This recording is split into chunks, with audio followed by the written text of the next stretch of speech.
Unit 1. Listening. Page 11. So, what do you do, Sally? Well, I'm a PA for the director of CFTV. Oh, really? So what does that involve? Oh, all sorts of things. The first thing I do when I get to work is check my email. There are always lots of requests for meetings with Richard, my boss. I'm in charge of prioritising these and fitting them into Richard's diary around all his other appointments. A lot of the time he needs information before a meeting, so I end up looking things up for him online. And when visitors arrive, it's my job to welcome them to the office. A lot of the rest is like secretarial work. I attend meetings and take notes, deal with phone calls, that sort of thing. And I'm responsible for answering all the correspondence. It sounds very busy. Oh, it is. There's always loads of people coming and going. So do you enjoy your job? Yes, most of the time. The most important thing for a PA, is to be organised. The part I don't like is when there are just too many things going on. Sometimes it can get a bit stressful. But if you've got the right system set up on computer and the right software, it's not too difficult to keep track of everything. And what about the people you work with? Oh, they're great. Most of them are really friendly and helpful. That's what makes the difference, isn't it? I hope your boss is nice as well. Oh yes, he's fine. We have a good working relationship on the whole. He knows I'm reliable, and that's important because he's out of the office a lot. I'm quite often left in charge to deal with things when he's away. Unit 3. Listening. Page 20. Exercise 1. It was confirmed yesterday that Spectrum, the well-known chain of sandwich bars, is facing collapse. For the first few years, the company showed spectacular growth. But about 3 years ago, things started to go wrong. Profits began to fall, and it seems they've never recovered. With me, I have our business consultant, Adrian Gifford, to talk about what's gone wrong. Adrian, hi. Unit 3. Listening. Page 20. Exercise 3. It was confirmed yesterday that Spectrum, the well-known chain of sandwich bars, is facing collapse. For the first few years, the company showed spectacular growth. But about 3 years ago, things started to go wrong. Profits began to fall, and it seems they've never recovered. With me, I have our business consultant, Adrian Gifford, to talk about what's gone wrong. Adrian, hi. Hello. So, is this the end for Spectrum? Not necessarily, no. It's possible that they'll find a buyer. I believe that 1 or 2 companies have expressed interest. But if they want to buy the chain, they'll have to make the move very soon. The deadline for offers is getting close. So what exactly went wrong? 5 years ago, they seemed such a strong brand. I think many people will wonder how they ended up like this. Well, I think it's a classic example of trying to do too much. Their first shop was really successful. People really liked the novelty fillings, and because the product was good, they didn't mind paying a fairly high price for it. So then Spectrum's response was to try and open more and more branches. 3 years ago, they opened over 20 new branches in 1 year. They just expanded too quickly. But surely expansion is a good thing. It's what all successful businesses want to do. Of course, yes, but it needs thought and planning. Quite often, a company will try and launch a new product on the back of some previous success, but it doesn't always work. I think Spectrum did this when they started offering pizzas. There's so much competition from big pizza restaurants. It was very unlikely to succeed. But it wasn't just because of one unsuccessful product, was it? They really seemed to lose custom in general. Yes, because another thing that happens when a company expands too quickly is that the quality suffers, and they lose that attention to detail. For example, in this case, I think one big mistake was that they started to use frozen ingredients in the pizzas, and even in some of the other products. One of their selling points before that was, we only use fresh ingredients, and that was why people liked them. Right. This is a mistake that even really big companies can make. Remember the famous case of Toyota in 2010, when they had to recall several million vehicles? That happened because the company focused on expansion and didn't pay enough attention to quality control. They actually admitted that. So, what advice would you give to a company that wanted to expand? I'd say it's best to expand slowly and carefully and plan every step. Don't try to break into a new area without doing proper market research. Before you open a new branch, make sure all your current branches are profitable. And when you plan to open a new branch, always remember what makes your company special. Good advice, Adrian. Thank you. Unit 3. Listening. Page 20. Exercise 4. So, what advice would you give to a company that wanted to expand? I'd say it's best to expand slowly and carefully and plan every step. Don't try to break into a new area without doing proper market research. Before you open a new branch, make sure all your current branches are profitable. And when you plan to open a new branch, always remember what makes your company special. Good advice, Adrian. Thank you. Unit 4. Listening. Page 24.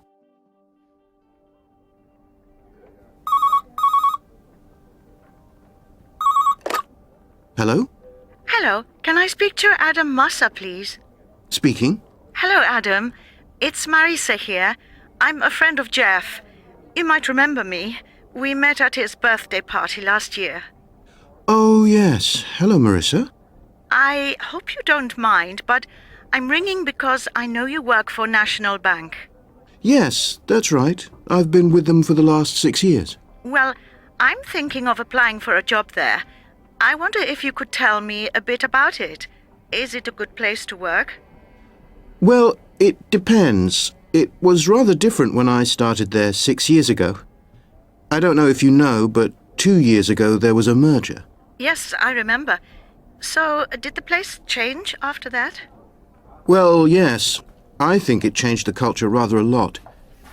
When I started there, it was quite friendly and supportive, and they really looked after their customers too. Now they're much more focused on targets. I mean, well, don't quote me on this, but there's always a lot of pressure to make a sale, even if you feel it's not really right for the customer. So it's very target-driven? Yes, very. I see. Are there good possibilities for promotion? Well, there are for some people, but that's changed as well. When I first joined, there was a lot less competition for places, but now people have become much more competitive. They don't really trust each other, especially if they're applying for the same post. The package that they're offering seems very good, though.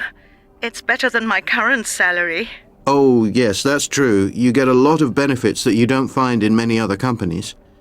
They offer a good insurance package and quite long holidays. They're very generous with bonuses, too. They were much smaller a few years ago. But it is tough. I don't think it's a good place to work if you want a caring management style.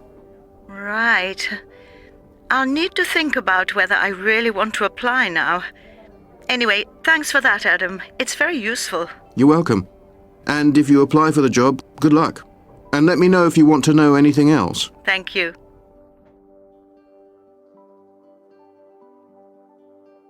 Unit 5. Listening.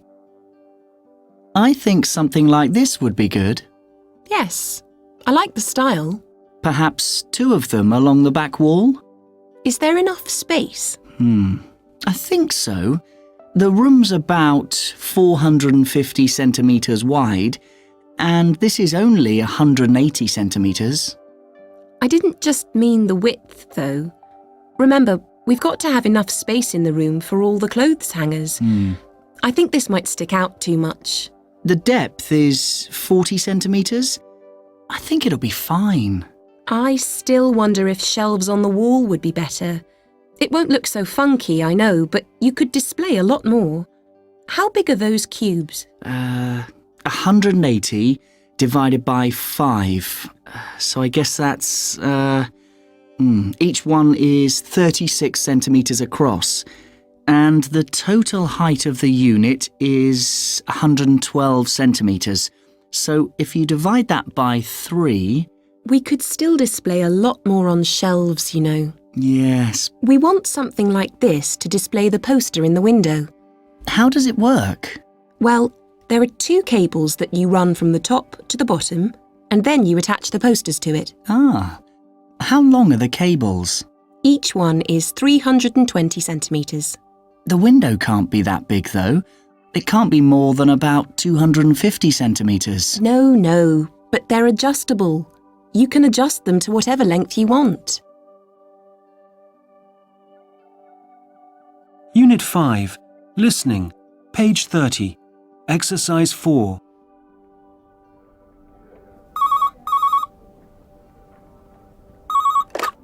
Good morning, Perry's Workshop Goods. Hello, I'm calling about an order that we made last week for some tool storage boxes. I'd like to add something to the order. Okay, what was the name, please? Routledge. That's ROUTLEDGE. Ah, yes. It was for 2 JNV 106 storage boxes, wasn't it? Yes, that's right. We'd still like those, but we'd also like one of the smaller model as well. Which one? There are 2 other models. Oh, I didn't notice. Well, the one we want is 480 millimetres by 800 millimetres. And 500 millimetres high, yes? That's the JNV 90. Yes. Okay, that's no problem. Same colour as the others? I didn't know there was more than one colour. I thought they only came in black. No, if you look on the website, there's actually a drop-down menu under colour. They can be black or grey. Oh, we'll stick with the same colour. Fine, so that's an extra £96 to your order, making a total of £345 in all. How soon can you deliver?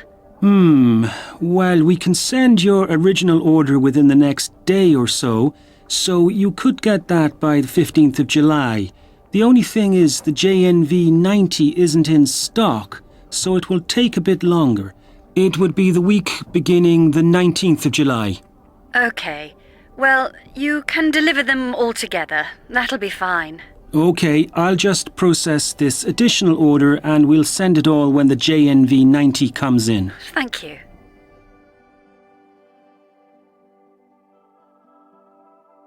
Unit 5. Listening. Page 31. 1. This is a tool which you use to make the holes in belts and leather goods. You put the belt between the 2 parts of the tool and then press the handles together. The circular piece of metal cuts a small hole in the leather. Of course, people don't use this tool much nowadays because you can make holes in leather by machine, but some traditional craftsmen still use cutters like these. 2. This is actually a tool used by engineers who build aeroplanes. When you assemble an aeroplane wing, you have to fasten the pieces of metal together with rivets. But you also need something to hold the pieces of metal in place while you do this. This tool holds the metal sheet still before the permanent rivets are put in. 3. No, this is really a tool used by people who make wooden musical instruments, especially violin makers. You use this semicircular ring to make cuts in the top of the violin. They don't change the sound, they're just for decoration. You then either fill these cuts with paint, or you can fit different coloured pieces of wood inside them. Unit 6. Listening. Page 34. Welcome to the program today, and I am delighted to have here in the studio Director of Operations for the world-famous Chanel perfumes. Hello there.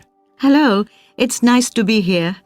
Can you tell us a bit about how you actually make Chanel No. 5, your most famous perfume? Yes, of course. Well, the roses on our farm are in season from April to June, and the jasmine from August to September. Firstly, the flowers are picked on the farm, and the petals are put into sacks. Then they are transported to the production plant to be weighed. At some farms, the petals may wait a day before they are treated, but at Chanel, freshness is considered very important, and the petals reach the plant within half an hour. The next stage is to extract the natural oils and resins. In the past, this was done with cold fat, which was spread on the petals, but nowadays we use extraction solvents, like ethanol. The petals are washed 3 times in over 2,000 liters of this solvent, and the perfumed oils dissolve into it. In the next stage, the flowers are removed from the vats, and the solvent is eliminated by a process of evaporation. This leaves a solid, which is known in the trade as the concrete. This can be stored for several years. When the perfume is required, it is extracted from the concrete with alcohol. If we then evaporate this alcohol, we are left with a very pure form of flower perfume, which we call the absolute. Different absolutes are then blended to create different perfumes. Great, well, thank you. That really does give us a great insight. Unit 7. Listening 1. Page 39. 1. Hello, this is Diane Campbell from Healy's. I'm just phoning to ask about your order. How would you like us to transport it to you? Oh, what are the options?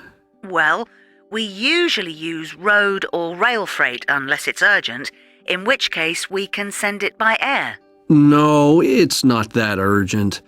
I'm not really near a rail depot, though, so it's probably best if you just send it by road.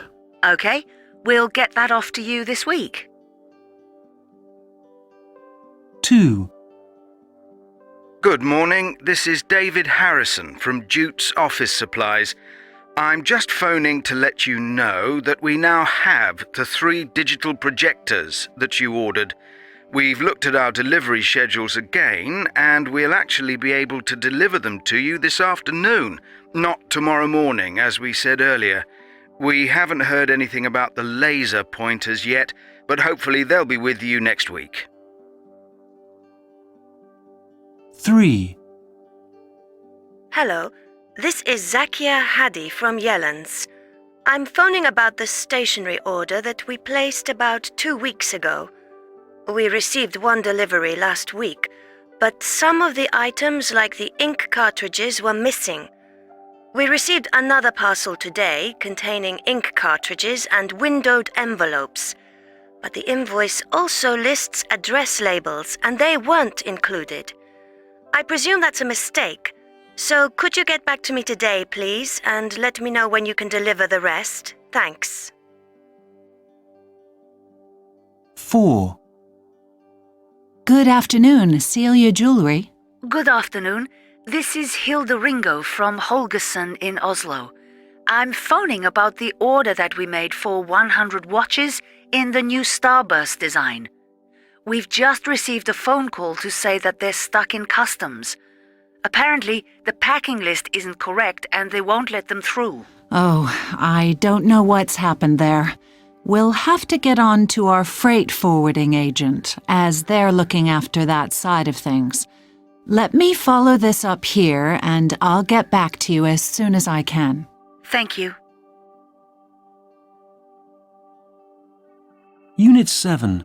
Listening 2. Page 39.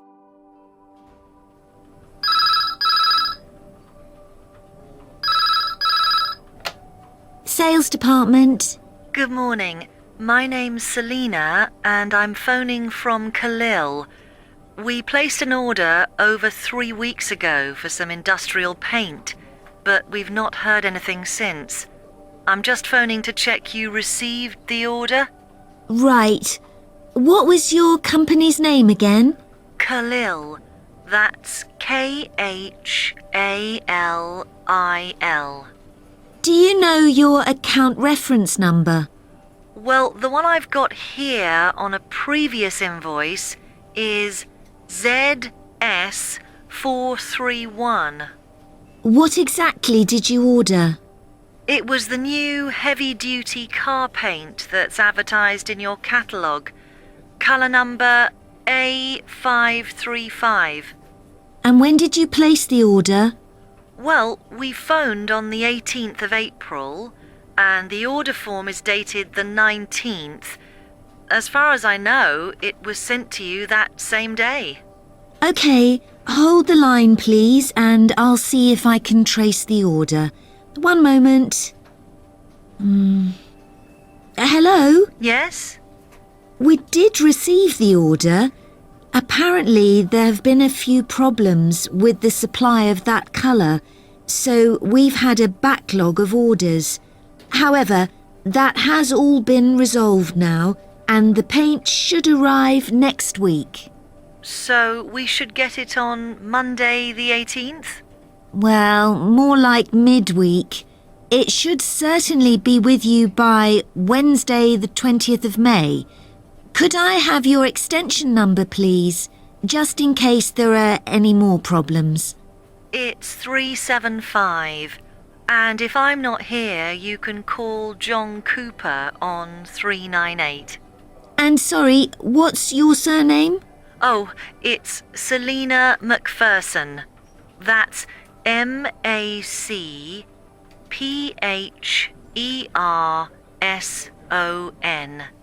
Thanks for sorting this out. You're welcome.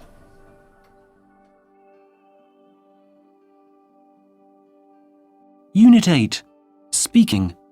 Page 41. I think all types of consumer buy this product, but it targets young people in particular, maybe from the age of about 8 to about mid-30s.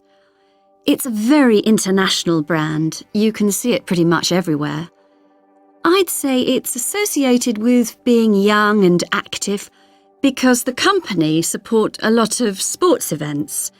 In fact, I think they always sponsor the Olympic Games. Its logo is very famous. It shows the name of the product and it's red and white, usually white letters on a red background. I don't think it's changed much since the product began back in the 1880s. They've used a lot of different slogans over the years, and some of them have become quite famous. Unit 9. Listening. Page 46. Hi Jeanette, it's Paul. Sorry about the late call. I've just received an email from Mr. Gavino. Apparently there have been delays to his journey and he's missed his connecting flight from Hong Kong. So he's not arriving tomorrow after all. He's arriving on the 14th at 6:20 a.m. instead. He's given me the flight number. It's SQ341. Could you please let the hotel know, and could you also book a taxi for him for the 14th? We're going to have to change the program a bit now. I've already left a message for Jason, so are you still going to meet him tomorrow morning? Maybe you could use some of that time to revise the program. Oh, And could you please ring the restaurant as well, cancel the booking for tomorrow and rebook for the day after? Same time, 7:30, okay? Nothing goes smoothly, does it? Okay, I'll see you tomorrow morning. Call me at home if there are any problems. Bye. Unit 9. Listening 1. Page 47. Hello, this is Carmen Vanegas from Medica. I was wondering if we could fix a time to meet next week? Yes, of course. What time would suit you? Well, I was wondering if you could manage Tuesday afternoon? Sorry, I'm not available at any time on Tuesday, as I've arranged to be at our other branch all day. How about Wednesday afternoon? I'm booked up Wednesday afternoon as well, but I could do Wednesday morning, or I'm free all day on Thursday. Could you make Thursday at 2 o'clock? That would be fine, yes. Okay, so let's confirm that then. Thursday at 2 o'clock.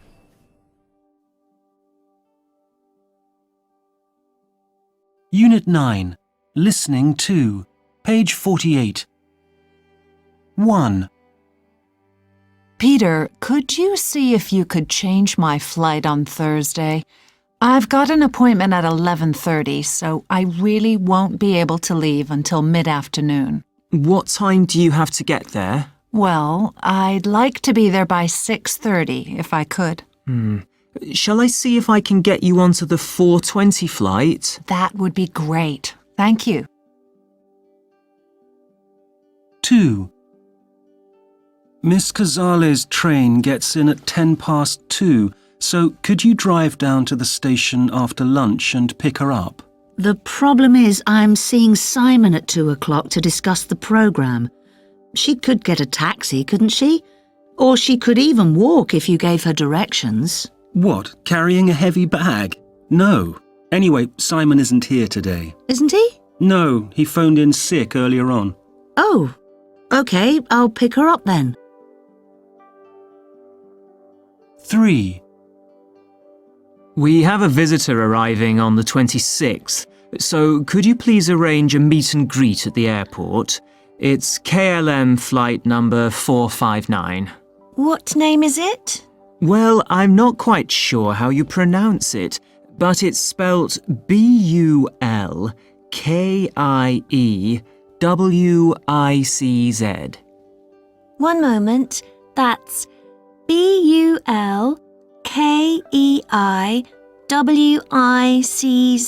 No, KIE, not EI. OK. 4. Per Janssen, the chief executive at Missen Credit, the merchant bank, has announced his retirement.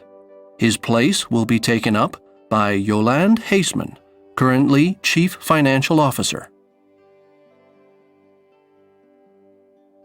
Unit 11. Listening. Page 54. So, you're off on holiday next week. That's right. Are you going anywhere nice? Yes, we're going to spend a few days down by the sea. But it'll be a working holiday, really. I'm going to take some work with me, and I've agreed to check my BlackBerry every day. Oh, that's awful. That's not really a break. People expect you to be available 24/7 these days. It was much better in the past when people didn't have BlackBerries. Well, I'm not sure, actually. When you take a complete break, you're always under pressure to finish off everything in time and organise everything for when you'll be away. The last 2 or 3 days before you go are far busier than normal, so you start your holiday feeling really stressed. I know what you mean. Actually, coming back to work is even worse. There's always a backlog of work to do and hundreds of emails to answer. That's right. I sometimes think organising 3 weeks away is a bigger problem than staying in the office. But if you take a sort of half holiday like this, you set aside a couple of hours a day for work and you check your email to make sure everything is going along okay. Then the rest of the time, you can walk along the beach and do all the things you enjoy. And the really good thing is there's no rush to finish everything before you go. I actually think that's more relaxing. Yes, it certainly makes your last day less stressful. But you still want to switch off completely, don't you? I think people need a complete break sometimes. I'm not sure I do. I find it quite hard to switch off completely, especially for a short break like this. Maybe we need to rethink our ideas about holidays. So, wouldn't you want to have any complete days off? Oh, I think we should keep single days like Christmas and bank holidays. But the rest of the time could be divided into times when you have to go into the office and work full capacity, and half holidays like this, when you just keep in touch and work a little bit out of the office. You'd like that? Yes, I would. And just think, the half holidays could be much longer than the holidays people take now. You could take 4 or 5 months a year. You almost convinced me. Unit 12. Listening. Page 58. The most convenient is the Avalon. It's only 2 kilometres from the airport. But it's too small. The biggest conference room only holds 40 people. I think the best place is the Flamenco. It certainly has a larger conference room than the Avalon, but actually, our rooms don't need to be as big as that. But that's just the room with the biggest capacity. I expect they have some smaller rooms as well. The only thing is, it's 25 kilometres from the airport. Rides Vale sounds nice. But I think that's the least suitable of the 3. It's even further from the airport than the Flamenco. We don't want to be right out in the countryside. Unit 12. Listening. Page 60. Good morning, ladies and gentlemen, and a very warm welcome to this, Utilitas' 3rd Annual Conference. Promoting a product or service is becoming more challenging and exciting every year, so we have decided to share our experience and take social media as the topic of our conference this year. First of all, there are 1 or 2 changes to the program that I'd like to draw your attention to. Unfortunately, Mr. John Pineda can't be with us today.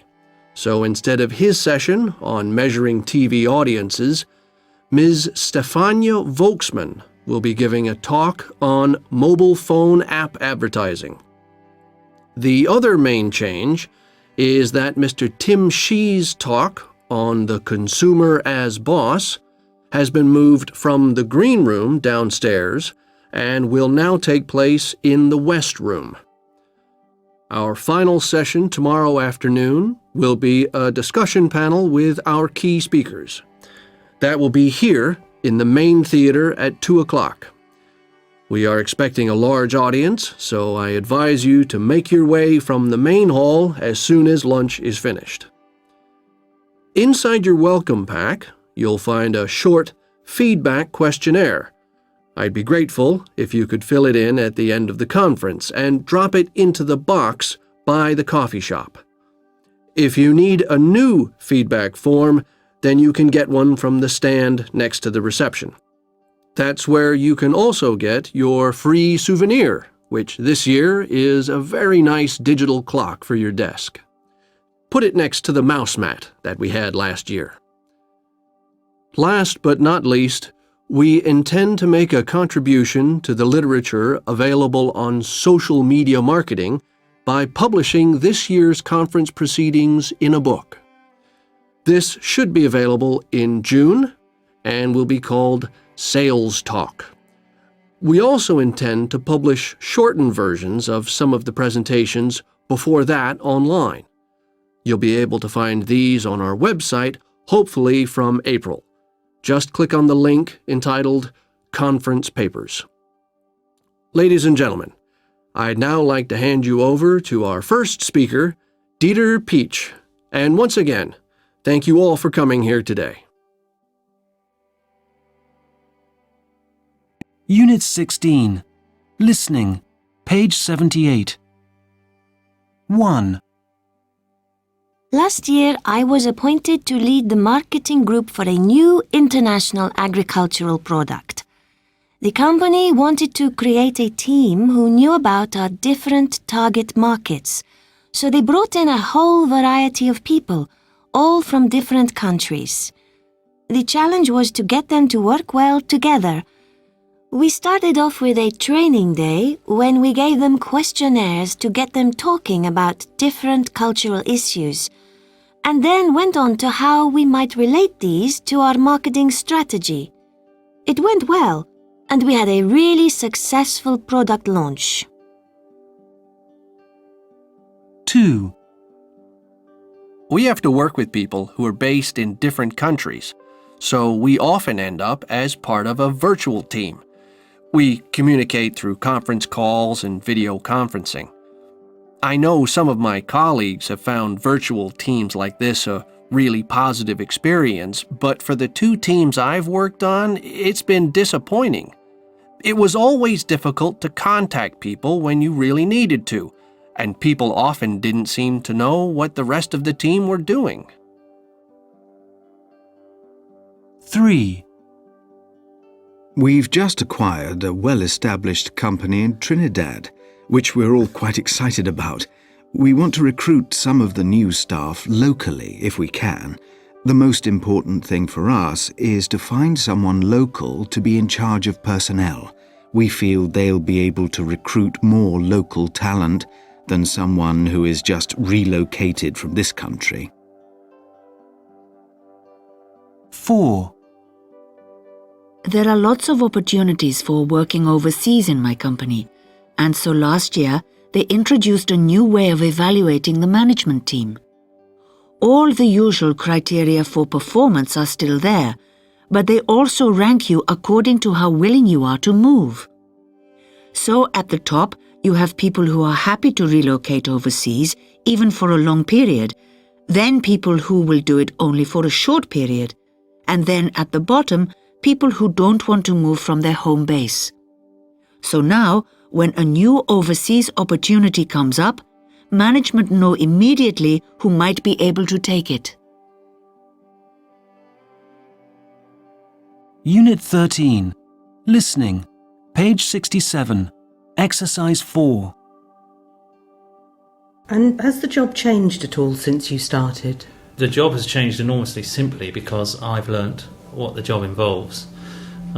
This has been part of the fun of the whole thing, in that I jumped in and had to learn jumping in the deep end, and whilst I've been on the job, I've realised what's important, what I need to concentrate on, and what I've wasted a bit of time on. It's all been good learning, but now I'm much more sure about what I need to be working on and what I can leave.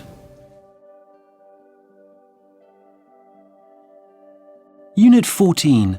Listening. Page 70.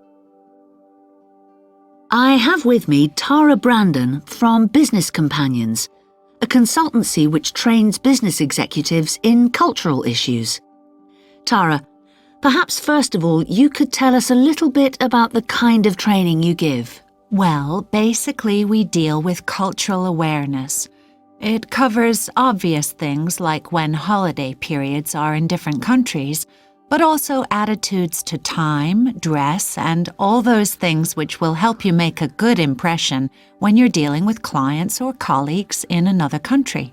And gift giving is part of that? Gift giving is a very important part of that. It's one of those things which can make or break a business relationship. So what advice would you give about choosing presents for, say, a fairly new overseas contact who you're hoping will become a business partner? It's difficult to generalize, but obviously, if it's an overseas partner, you want to try and give them something that they can't find at home. If it's something they can find on sale in their country, then it won't seem very special. So, are you saying the present needs to be expensive? No, not necessarily. It could actually be embarrassing for your host if they feel they have to give you something just as expensive in return. That might be a problem for them if they have a tight budget. The important thing is that it's carefully chosen. Right. Anything else? Well, another thing I'd say is a definite no-no is giving something with your company logo on it. That confuses gift giving with wanting someone to advertise your company. A present should really only be to say to people how much you value your relationship with them. Okay. You also need to think as well about who the present is for. It's usually best to give something the whole company can share. It could be very rude to give a present to your contact person or one person in a group and nothing to the others. Or you could take lots of different gifts for different people. In that case, though, in many countries, you'll need to think about people's positions in the company. Make sure that the most important present goes to the person with the highest rank. So you don't give the same present to the director and the van driver? That's right. But for anything more specific than that, I think you just have to do a bit of research and find out what people are likely to appreciate in that country. And, of course, whether it's really expected that you'll give a gift at all. Some cultures place a very high value on gift giving, whereas for others, it's not so important. So give us an example of a country where gift giving is really important. Well, the one which is very often top of the list is Japan. Unit 14. Listening. Page 70. Exercise 4. So tell us about Japan. Well, the main times of the year when people give presents in Japan are in December, just before New Year, and for what's called Ochugan, normally in July. That's when companies might give presents to good customers or partners. And of course, if you're doing business in Japan at these times, then you really need to take a present for your hosts. What kind of things should you take? Something from a well-known, high-quality department store like Harrods, I would say. Another thing which is often appreciated is good quality fruit. But one very important thing is that presents in Japan are always wrapped. You need to do it very carefully so it looks beautiful. Of course, that can be a problem if you're bringing a present through customs, so it's probably best to wrap the present when you're there. Actually, quite a lot of hotels will do it for you. And you shouldn't use white paper to wrap it. Light blue paper or some other pastel color is the best choice. Ah, anything else? Well, traditionally in Japan, you don't open the present immediately in front of the giver. You open it in private. If your host does suggest that you open your present, then you need to do it carefully. You mustn't just tear the paper like we might do in Europe. So that shows your respect and appreciation for the gift as well? Yes, that's right. And there are one or two other rules. Firstly, gifts should be given and taken with both hands. And the other one is, don't give 4 pieces of anything as a present. That's because the Japanese word for 4 sounds like the word for death. Really interesting. Thanks for talking to us. Unit 15. Listening. Page 74. So, if we all agree that good teamwork is the key to success, we need to ask what makes a good team? Because we all know, of course, that you can't be sure that people are going to work well together, however talented they might be as separate people. First of all, a team needs a good leader. This needs to be someone who is committed to the team and its aims, someone who is calm in a crisis, and most of all, someone who trusts their team members and listens to them. The leader doesn't have to be the most intelligent member of their team. In fact, it's often best if they're not. Very intelligent team leaders sometimes use arguments that other team members don't understand, and they can also dominate a situation. A team leader who is of average intelligence but has the right personality is better. Most teams need someone who can think of new ideas and new ways to solve problems. This is the creative, original thinker, a very important team member. But it's a mistake to think that teams with lots of people like this will do well.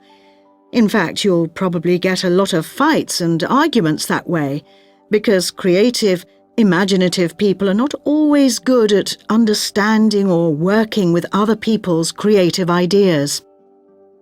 Ideally, you need just one person like this, and different types of people for the rest of the team.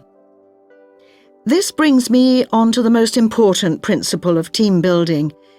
You need a balance of different personalities. Just think about when you're launching a new product. You need the creative thinker or designer who has first thought of the idea. You need the enthusiastic salesperson with great communication skills who can go out there and sell it. But you also need the careful, thoughtful person who pays attention to all the details and who makes sure all the checks and tests are done and the product is ready for the market. It would be nice to think, wouldn't it, that if teams need all these different types of people, that everyone could be a good team member of some type. Unfortunately, studies suggest that this isn't true. There are some people who just don't work well in any team. Something in their personality is against it, is against team spirit. What's more, people who can't fit into any team sometimes reach quite high positions in business. So, how can we use this knowledge we have about teamwork? Firstly, when choosing someone to join a management team, we need to think about the balance or mix of the team as a whole. It's a mistake just to choose someone similar to the people you already have, because that probably won't make the most effective team. Secondly, people often get jobs because of their previous experience. They're given a job just because they've done something like it before, even if they weren't very good at it. I would argue in favour of using a personality test and choosing the right person from the results of this, rather than just looking at previous experience. If you look at your handouts, you'll see an example of the kind of test that I mean. Unit 16. Listening. Page 78. 1. Last year, I was appointed to lead the marketing group for a new international agricultural product. The company wanted to create a team who knew about our different target markets, so they brought in a whole variety of people, all from different countries. The challenge was to get them to work well together. We started off with a training day when we gave them questionnaires to get them talking about different cultural issues, and then went on to how we might relate these to our marketing strategy. It went well, and we had a really successful product launch. 2. We have to work with people who are based in different countries, so we often end up as part of a virtual team. We communicate through conference calls and video conferencing. I know some of my colleagues have found virtual teams like this a really positive experience, but for the 2 teams I've worked on, it's been disappointing. It was always difficult to contact people when you really needed to, and people often didn't seem to know what the rest of the team were doing. 3. We've just acquired a well-established company in Trinidad, which we're all quite excited about. We want to recruit some of the new staff locally if we can. The most important thing for us is to find someone local to be in charge of personnel. We feel they'll be able to recruit more local talent than someone who is just relocated from this country. 4. There are lots of opportunities for working overseas in my company, and so last year they introduced a new way of evaluating the management team.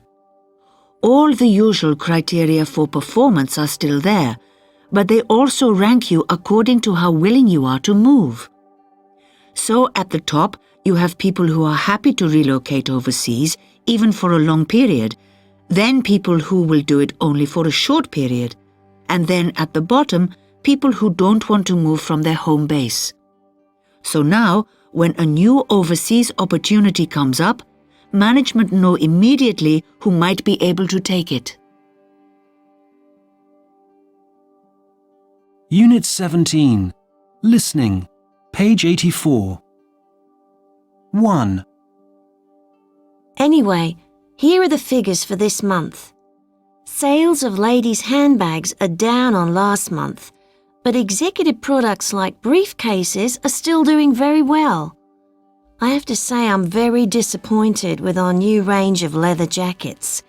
We don't seem to have been able to reach the right market there. 2.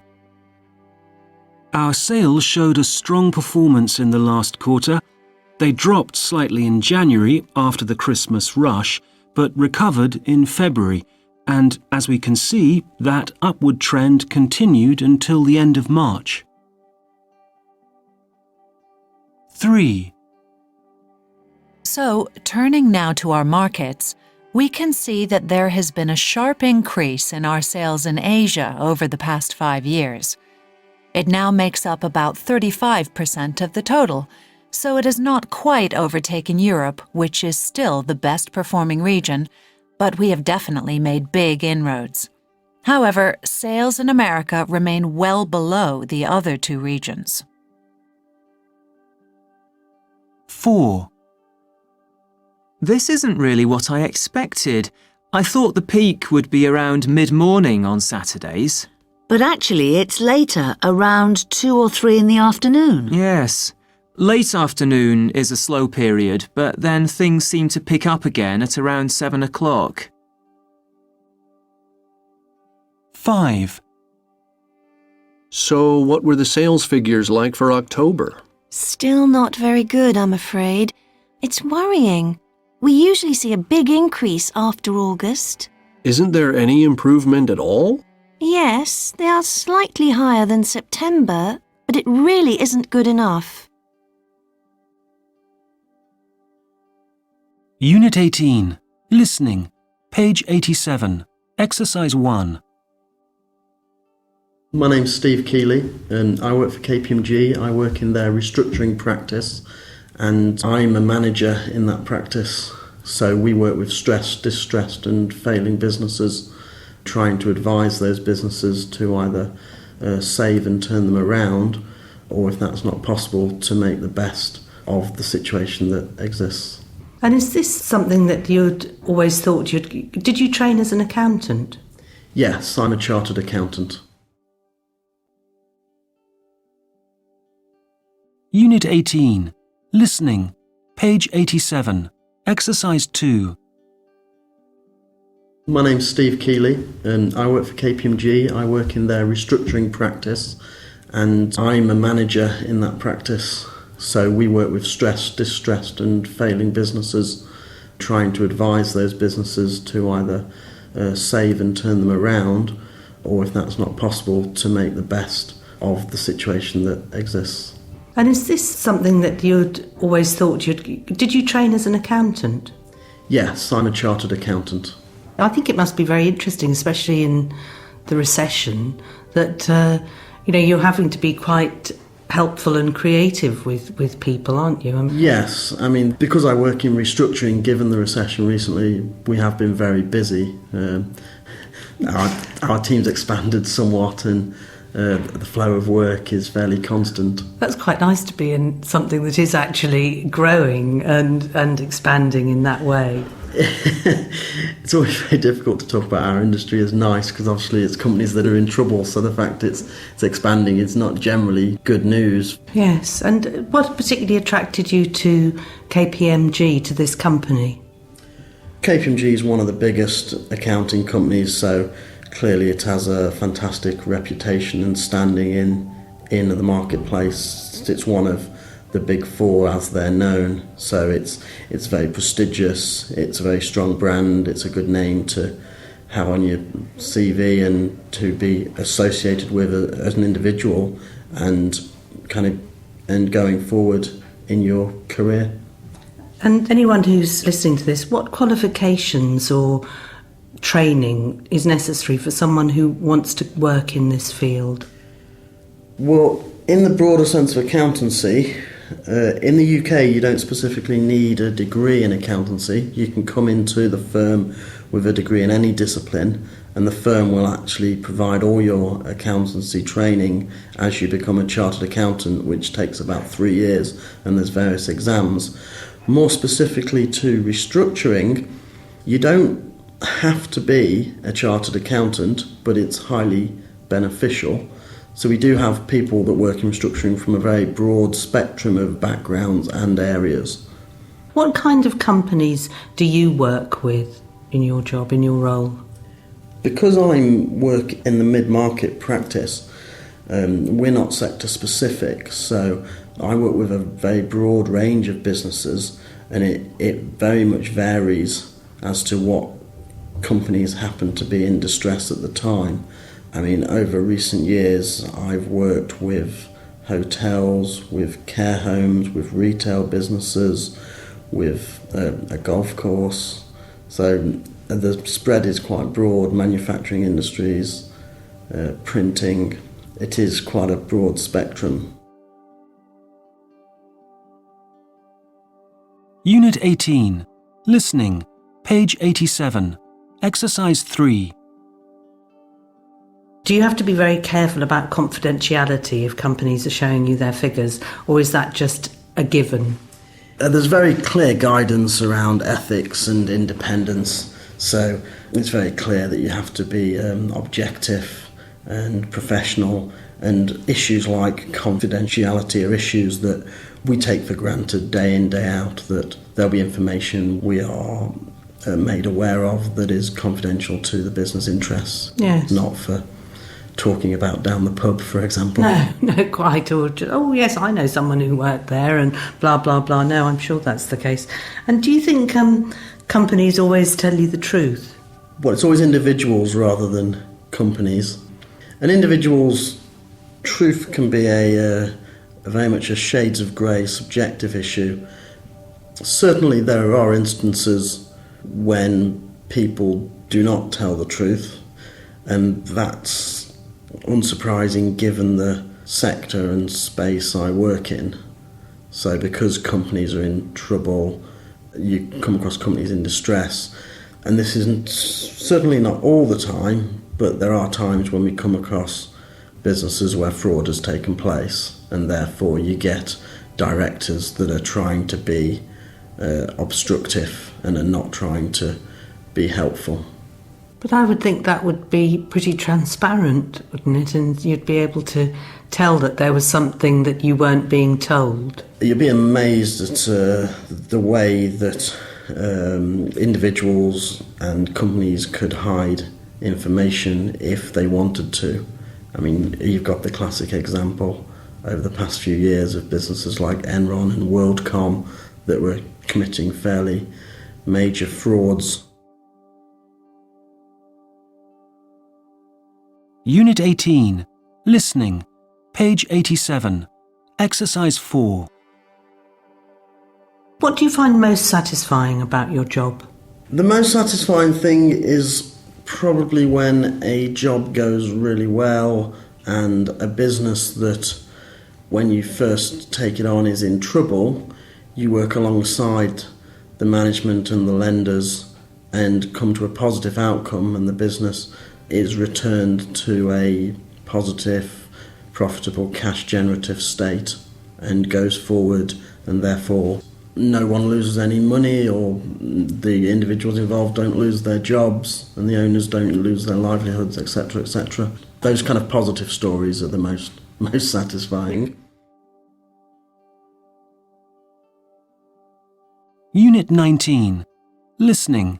Page 93.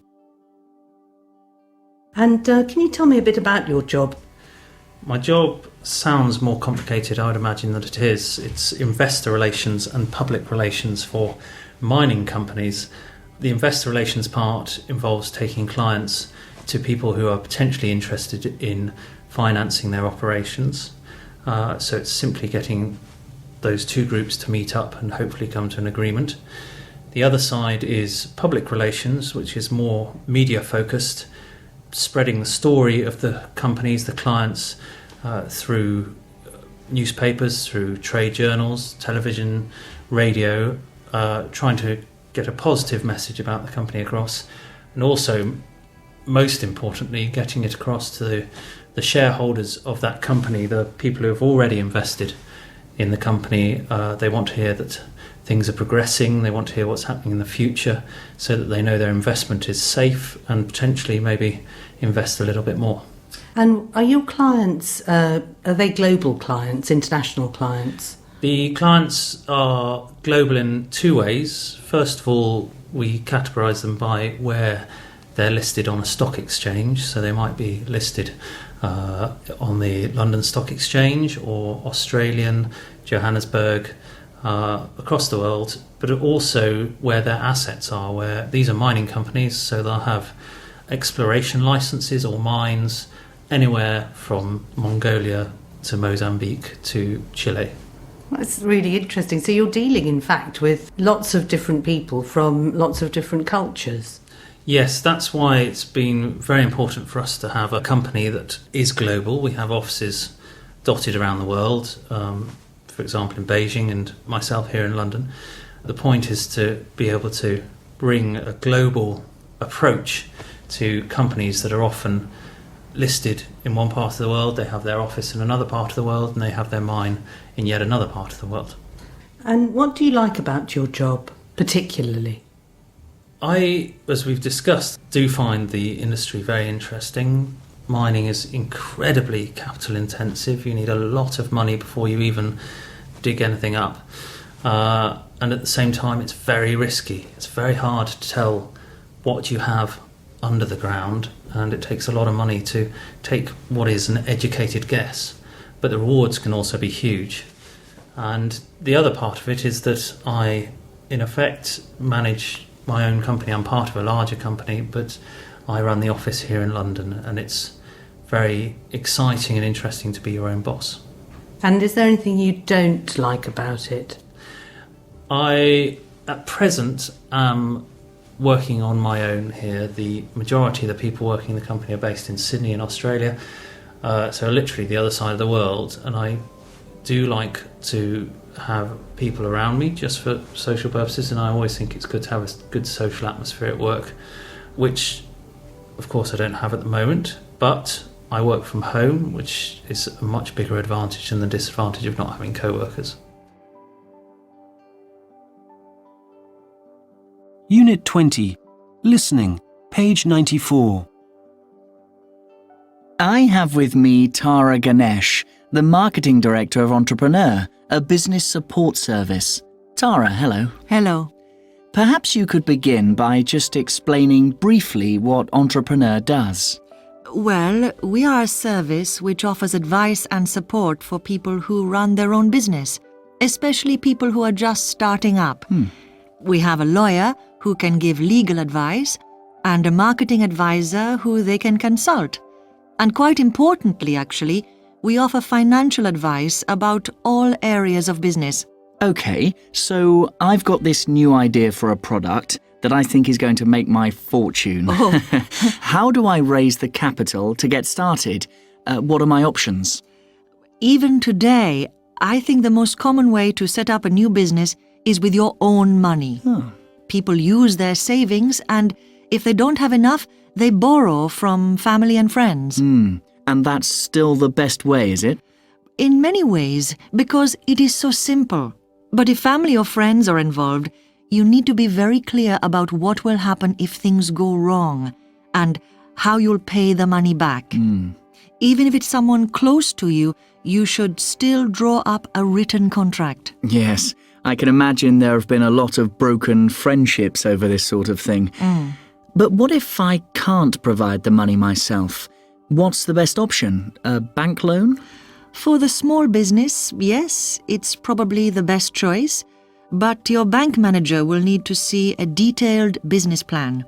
And if you're not experienced in writing business plans, you'll need to get some professional help, like we provide at Entrepreneur. What kinds of things are the bank looking for? In the business? Well, realistic targets, steady growth, not necessarily dramatic at first, and a strong cash flow. Essentially, what the bank are interested in is whether you'll be able to pay off the debts. And for that reason, your bank loan will have to be secured against an asset. What kind of asset? Well, it could be your house or some equipment you own for the business. You know, so that if your business doesn't pay back the loan, the bank can claim that asset instead. What other sources of capital are there? Well, there are companies who provide startup capital in return for a stake in the business. These are so-called venture capital firms, but they get lots of applications for loans, so there is usually tough competition.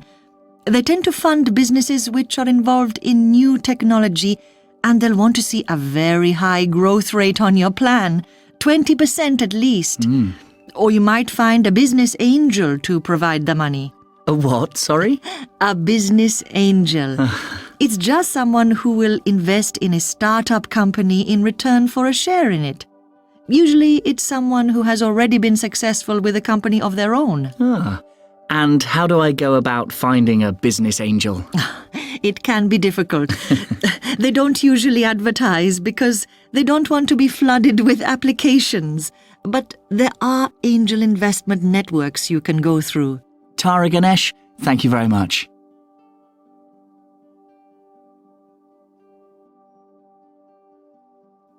Unit 21. Listening. Page 102. So, Jackie, basically your job is giving students advice on how to prepare their CVs. Yes, though there's a bit more to it than that. I also organise careers education programmes and advise people on how they can gain work experience and so on. So if we think about the English-speaking world, do you think there are differences in how CVs are written in English-speaking countries? Take, for example, the UK and the USA. Yes, definitely. One difference is the length. If you've just recently graduated from university in the US, you usually have a one-page resume. That's different from here in the UK, where the normal length is 2 pages. Obviously, if it's been 5 or 6 years since you graduated, then it can be a little longer. Any other differences? Yes, in the US, they give more importance to research projects. So if you don't have any experience in the field you're applying for, then you might have a section on your CV about any research projects you've carried out instead. In the UK, there's more emphasis given to skills you can bring to the new job. So you emphasise any work that you've done and the skills that you can transfer. Like, for example? Like, for example, being a waiter, where you had to work under pressure or deal with complaints. And what about in the non-English speaking world? How might CVs be different in, say, India or China? Well, there again, there's much less emphasis on transferable skills, and they tend to be quite academically focused. There's more importance given to things like academic awards, scholarships, that kind of thing. Any other differences? How different countries deal with references is another thing. In the US, you often put details of your 3 referees on a separate piece of paper, so they almost don't form part of the CV itself. In Asia, you might actually include letters of reference with the CV when you send it off. In the UK, you tend to put 2 referees on the bottom of your CV. Or not put them at all. On my CV, I just put references available on request. Yes, that's quite common here as well. There are some countries where they might not say anything about referees on the CV. Unit 21. Listening. Page 102. Exercise 3. So, when a client comes to you, what are the most common things that need to be changed about the way they've written their CV? I think the most important thing to get across to them is that the CV isn't a history of your education or your work experience. You have to see it as a marketing tool. That means you have to look at the job description and all the specifications and then write the CV as a mirror for it. That can be quite a new idea for people in the UK and perhaps even more for overseas graduates. So, what is often wrong about the CVs that you see? Well, they're often too long. And there's often too much about their academic achievement or what jobs they've done instead of focusing on the skills that they've gained. Or quite often, when I see a CV that a client brings me, another thing that is not suitable is the formatting. Like they may have used lots of tables and boxes for things like exam results. And if we think about different areas of business or different professions, are there differences in the way that CVs are intended to look? Yes, certainly. Again, if we're talking about the UK, your CV should be just 1 page long if you want to work in banking. For other fields, it can be up to 2 pages, and it can be longer if you're applying for a university job as a lecturer or something like that. And you need to reorder and retitle things and give different information according to what sector you are applying for. What different information? Well, for example, if you're applying for an academic job, you might have a section on conferences. Or in some fields, you might need different sections for technical information. So if you're applying to work in IT, you'd need a section saying what programming languages you know. So you certainly shouldn't just have a standard CV that you send out to all jobs you apply for. No, certainly not. It needs to be changed each time to make it match the job description as closely as possible. Unit 22. Listening. Page 107. So, Simon, how many full-time or part-time staff positions do you deal with? That's quite a complicated question because part of our client base is large consultancies and they might want about 100 people placed in total during the year. So that's where the majority of our people go. But I also work on specialist vacancies in smaller companies, which could be anything from IT support jobs to supervising the whole IT team. And what's the female-to-male ratio? That's quite a difficult question as well, because things are changing. There's a big movement at the moment towards more diversity, which partly involves bringing in more female employees. There's lots of advantages to that, of course, as it means that businesses can tap into a wider pool of talent. It's certainly had an effect, as there are definitely more women now than, say, 10 years ago. I don't know, maybe it's now up to about 40%? And what's the age range of your candidates? Quite wide. We have people who are in their early 20s, 23 or 24, right up to clients in their late 50s. And we've placed 1 or 2 who were 61 or 62, so it's quite broad. I think we do better here than many other organisations who just tend to attract younger people. And what level of qualifications do your clients need? Degrees, I suppose. One of my clients absolutely requires degrees. Most of them, though, aim to get people with degrees, but they're actually a bit more flexible. And if someone is really good but doesn't have a degree, they will take them. And of course, to some clients, a vocational qualification in IT can be just as good as a degree. And are all the people who come to register with you British, or do you get people from outside the UK? Oh yes, certainly. Most of them are either British or Indian. We have a lot of Indian IT specialists. I think that's mainly because India produces loads of computer graduates, far more than we do. And of course, we have got a big Indian community in this country, which I suppose can draw them towards looking for employment with a UK-based company. Right. And do you think things are changing in your field? In IT? Or in recruitment? I mean, Yes, IT is changing, of course, but is the method of recruitment changing? Well, yes, I do think it's changed. When it was a new industry, there was perhaps relatively little control over how agencies operated, and there were a lot of small agencies all in competition with each other. There were organisations which tried to place people into jobs they weren't suited to, and did various things which gave the industry a bad name. I suppose there are still some organisations like that, but I think we've improved on the whole, and we've become much more professional. I'd like to think so anyway. Unit 23. Listening. Page 111. So, Yvonne, what exactly is 360-degree feedback? Well, it's a way of helping staff to develop. It means that you don't just receive comments and feedback from your manager. Instead, you get it from your manager, your colleagues, people who work under you, even customers and suppliers. Anyone, really, who comes in contact with you and has an opinion. And who chooses these people who are going to give the feedback?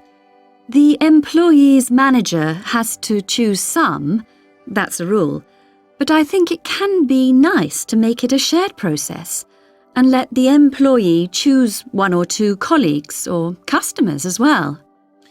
How is the feedback given? Do you actually meet all of these people and talk about your performance? No, not necessarily.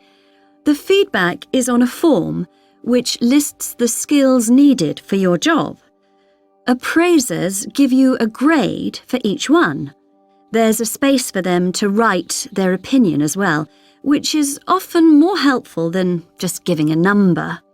And the important thing is, the employee gives himself or herself grades as well. What, for the same skills? That's right. You assess yourself using the same form. Then when the feedback comes in, you can see if there's a difference between how you see yourself and how others see you. That can be an eye-opener. Yes, I must say it sounds quite frightening as well, though. Could the results of this feedback be related to the employee's pay? You know, if the feedback is good, they get a pay rise. No, I'm not at all keen on that idea. I won't say it's never happened, but it isn't normal, and it isn't really what 360-degree is about. It's to help staff develop. So what happens to the feedback then? Well, one thing that makes it less frightening is that the appraisee owns the feedback. Other members of the organisation don't see it, and you don't even have to show it to your manager. So what's the point of it then? Well, the employee uses their feedback to write a development plan for training they would like to receive. The manager has to see this plan, so this gives the manager an idea about the feedback. But I think if employees really feel that the manager is concerned with staff development, they will usually share the feedback as well. Does the employee know who the feedback is from? That depends on the person or the organisation. Some people prefer giving feedback anonymously, and it can make it easier for the employee to deal with any criticism. I do feel, though, that you get more benefit when people write their names on the feedback. In the right institution, people should be able to cope with this. So are you saying that there is such a thing as a wrong institution? Are there any companies where you wouldn't recommend it? Well, as I've said, I think it's a very powerful way of helping staff to develop. But yes, of course, it can be used as a weapon. So if you're working in an organisation where there's a lot of mistrust and bad feeling, then no, it isn't suitable. And you shouldn't use it at a time when there are big changes going on, like a merger or something. What you have to do is to work on the culture of your institution and try to create the sort of atmosphere where 360-degree feedback will be used to everyone's benefit. I see. And funnily enough, The process of preparing for 360 degree is often more beneficial than the feedback itself. I've seen many cases where the culture of an institution has really changed, not because of the feedback, but because of what was done in preparation for it. When it was time for the feedback, most of the important changes had already happened. Interesting. Unit 24. Listening. Page 112. I'm sure that one thing we have to do is to improve our equipment. The internet connection is quite slow and it often goes down. Well, we are planning to upgrade the system next year. But isn't there anything we can do to improve things now? How about issuing the staff with smartphones? Providing people with a lot of gadgets isn't always a good idea. Quite often it doesn't improve productivity at all. They're just a distraction. But I think people would feel more motivated if they had really good state-of-the-art equipment. I do think we have to do something to show staff that we support them in their work. It's difficult to make sure people use smartphones properly. They might just waste more time. How do you stop people playing games on them? I think you can block access to certain sites. Well, I think I agree with Paul. Smartphones would help people to do their work more efficiently, and it might be possible to bring forward the date of the system upgrade if staff really are feeling frustrated. But before spending a lot of money on new equipment, we should find out how people really feel. Marina, could you do a bit of research on this for us? Find out how they feel about the present system and ask if there's any extra equipment they think would help them. No guarantees, mind. OK, I'll send round an email and possibly see if people want to meet up to talk about things. Send me a short report on people's opinions by the end of next week if you can. OK. Unit 24. Listening. Page 115. 1. I'm 62. I lost my job about 2 years ago, but I'm a surveyor, and there don't seem to be many young people going into my field of work. There were lots of places going, and I managed to find a new job quite quickly. 2. I accepted early retirement from my bank about 6 years ago. I've done some temporary work since then, but nothing for very long. I feel a bit frustrated and annoyed at not being able to use my skills, but I shouldn't complain really, I suppose. It would be much worse if I was short of money. 3. I work as an executive PA at the moment, but I'd really like to move on. The trouble is, I'm 54 and I can't even get an interview. As soon as I put in my CV with my age on it, I just seem to get a straight no. 4. Things haven't been very easy since I was made redundant. I found a job in another company, but I'm not very keen on it. The new company will only give me a monthly contract. I won't reach retirement age for another 4 years, so I really need a more reliable source of income, something with more of a guarantee. 5. I'm 58 and I'm the manager of an IT department. There's a lot of stereotypes about people in IT all being really young, but it's certainly not true in my department. I'm not in a minority at all. There are lots of people like me. Listening Test Part 1. Exam Skills. Exercise 1A. Page 140. 1. Do you want to meet sometime to discuss the market research survey? I could do next Monday morning. Yes, I could as well, but I was hoping we could meet earlier than that. How about Thursday this week or Friday morning? Sorry, I can't make either of those. I'm in meetings both days. OK then, next week it is. 2. Has there been much interest in the new post? Yes. We've had about 60 applicants. Some very good ones too. I'm choosing them for interview at the moment, and it looks like I'll be seeing about 30 of them. So we should probably always advertise in that paper from now on. When we put the advert online, only about 10 people contacted us. Listening test part 1. Exam skills. Exercise 1B. Page 140. 1. I'd like to book a room for Friday the 23rd of May, please. That's £140 for a standard room and £175 for a suite. I just want the standard room, and I'm from Masons. We usually get a discount. Oh, sorry. That will be £125 then. 2. Where are you taking Mr. Sullivan for lunch? Well, it would be nice to take him to that new Greek restaurant, but I just don't think there's going to be time. He has to catch the early afternoon train. It will have to be the staff canteen. You could take him to the steak bar. That's very near the station. No, he has to go back to the hotel and pick up his bag. Listening test part 1. Exam skills. Exercise 2.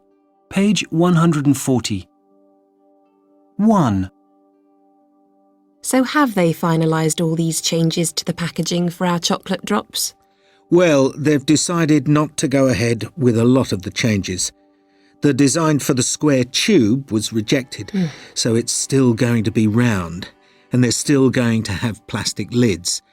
The lettering on the packet will be the same as well, but we are losing the blue background. After all that discussion. 2. What did you think of the presentation? I didn't think it was very interesting at all, actually. I've heard that sort of thing so many times before. Oh, it was quite new for me. The only thing was, he spoke a bit too fast. Yes, I couldn't always catch what he said either. Listening test part 1. Exam practice. Page 141. Part 1. Questions 1 to 10. You will hear 10 short recordings. For questions 1 to 10, circle one letter, A, B or C, for the correct answer. You will hear each recording twice. Question 1. What time does the supplier expect to arrive?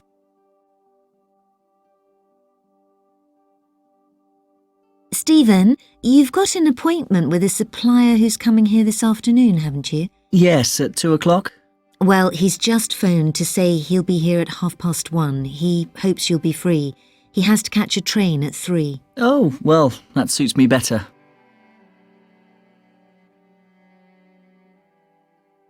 Stephen, you've got an appointment with a supplier who's coming here this afternoon, haven't you? Yes, at 2 o'clock. Well, he's just phoned to say he'll be here at 1:30. He hopes you'll be free. He has to catch a train at 3. Oh, well, that suits me better.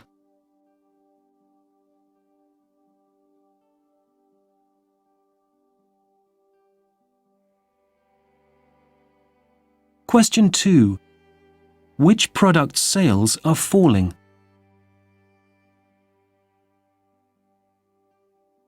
It's been a reasonably good year for our stores, particularly for shoes. Sales are growing fast. We're rather disappointed with jewellery, as it's only shown a small increase. Clothing, though, is continuing its decline of the previous couple of years, so that's very worrying.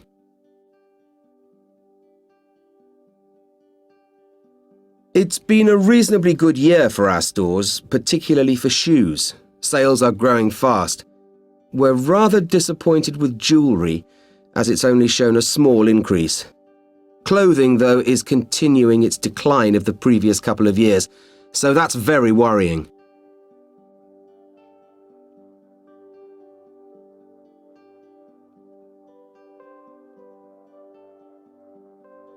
Question 3. Which chart shows the number of online inquiries?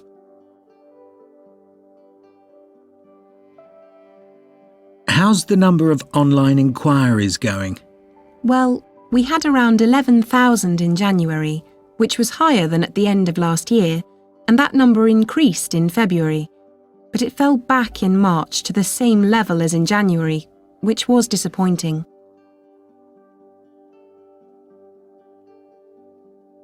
How's the number of online inquiries going?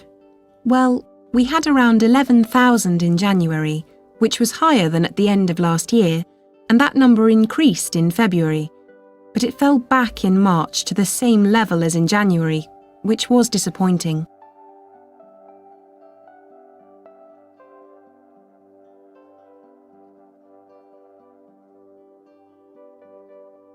Question 4.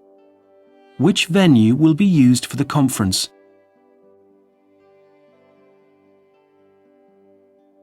Carol, where do you think we should hold our conference next autumn?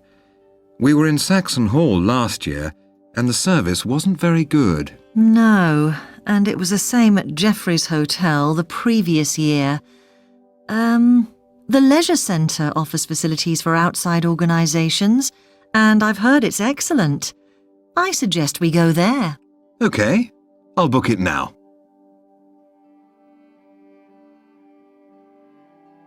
Carol, where do you think we should hold our conference next autumn? We were in Saxon Hall last year, and the service wasn't very good. No, and it was the same at Jeffrey's Hotel the previous year. The Leisure Centre offers facilities for outside organisations, and I've heard it's excellent.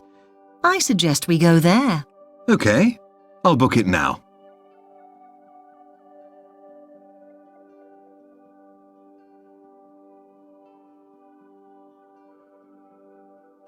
Question 5. Which chart shows the manager's qualifications?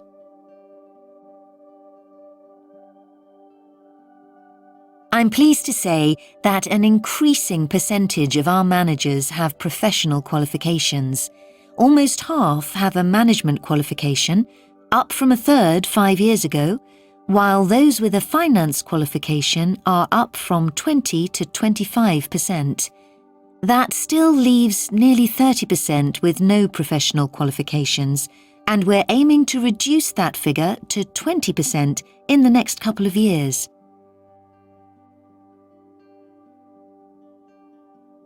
I'm pleased to say that an increasing percentage of our managers have professional qualifications. Almost half have a management qualification, up from a third 5 years ago, while those with a finance qualification are up from 20 to 25%. That still leaves nearly 30% with no professional qualifications, and we're aiming to reduce that figure to 20% in the next couple of years.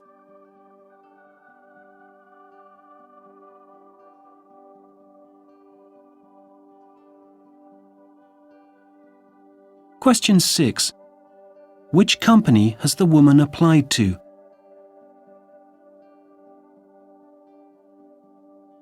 Have you got a new job yet, Kate? No, I'm only applying to firms I really want to work for. Ellison & Co had a job that looked great, but they don't provide much training, so I didn't bother. I've got an application in at the moment to Rutland Engineering, and I'm thinking about applying to Crawford's.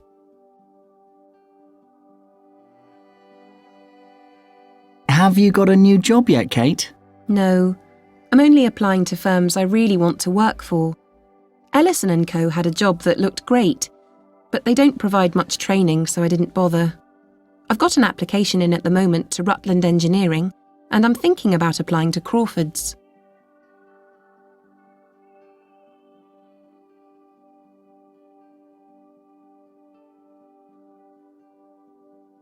Question 7. What doesn't the man like about the proposed new offices?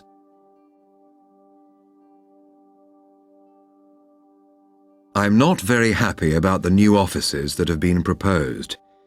They're in an ideal location, in the city centre, but that means the rent's very high, And although it would be wonderful to have so much space, we can manage with less. If we find somewhere smaller in the same district, there's a chance of a rent we can afford.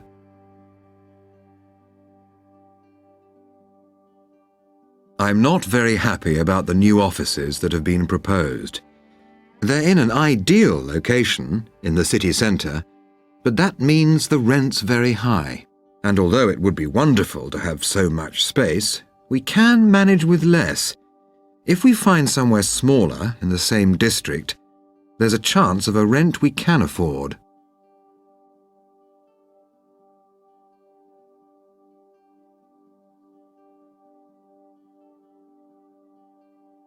Question 8.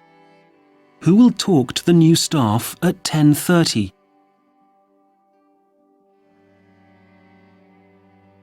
Hello, I'm Lindsay, and I'll be with you for the whole of today.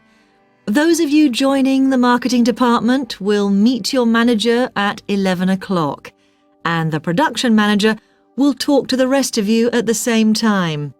But before that, the finance manager will tell you all about things like when you'll get your first salary. That'll be at 10:30.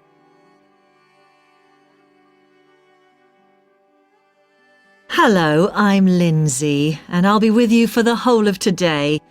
Those of you joining the marketing department will meet your manager at 11 o'clock, and the production manager will talk to the rest of you at the same time.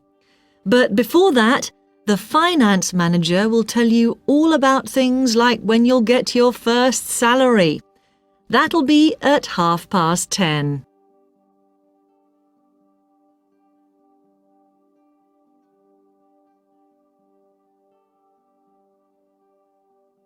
Question 9.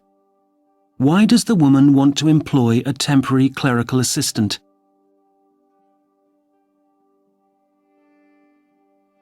Jack, I think we need a temporary clerical assistant. Now that we've telephoned all our corporate customers, we've got a lot of information to add to the database, and it needs to be done very soon. Can't Janet do it? That's part of her job. She's busy redesigning forms at the moment. Don't you remember we asked her to do that? OK. You'd better ask HR to find someone.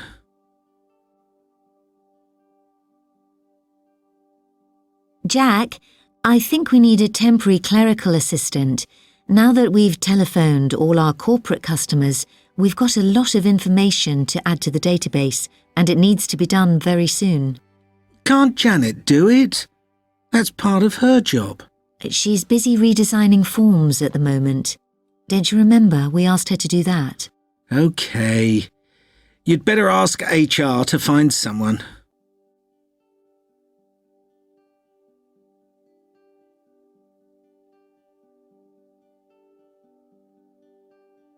Question 10.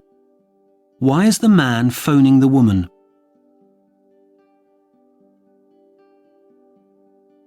Hello, Mandy Skinner speaking.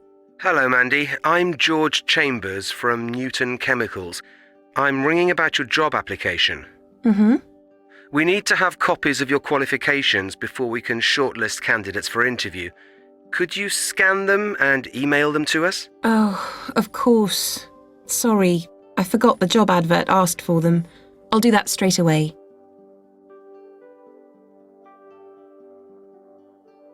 Hello, Mandy Skinner speaking. Hello, Mandy. I'm George Chambers from Newton Chemicals. I'm ringing about your job application. We need to have copies of your qualifications before we can shortlist candidates for interview. Could you scan them and email them to us? Oh, of course. Sorry, I forgot the job advert asked for them. I'll do that straight away.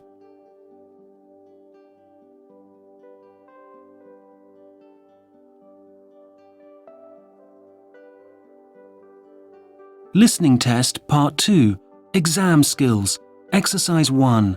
Page 143. Good morning. I'm going to talk to you today about some of the key challenges which DHL face over the next decade, and particularly how we can remain a world market leader in mail services while still keeping our commitment to reduce our impact on the environment. First of all, however, I'd just like to give you a few facts and figures about DHL. I think it's pretty much beyond doubt that we are the world's most widely known express delivery service. DHL was founded in 1969, but it expanded very quickly. We had an especially rapid period of growth in the early 80s, when we added 30 new countries to our list of possible destinations in just 1 year. Then, in the 1990s, Deutsche Post started to purchase shares in DHL. In 2001, they acquired 51% of the company's shares, and then the remaining 49% the following year. This led to the launch of the new DHL and the expansion of our brand to a number of other Deutsche Post business units. One of our most recent successes in the UK has been winning a contract with the National Health Service. This contract is worth £1.6 billion and means that we run the supply chain of healthcare products to their hospitals. It's estimated that through our efficient management of this delivery, we have saved the average hospital up to 10% in product costs. That's a total of over £200 million since we began the contract. Another success is our delivery of in-flight catering for British Airways.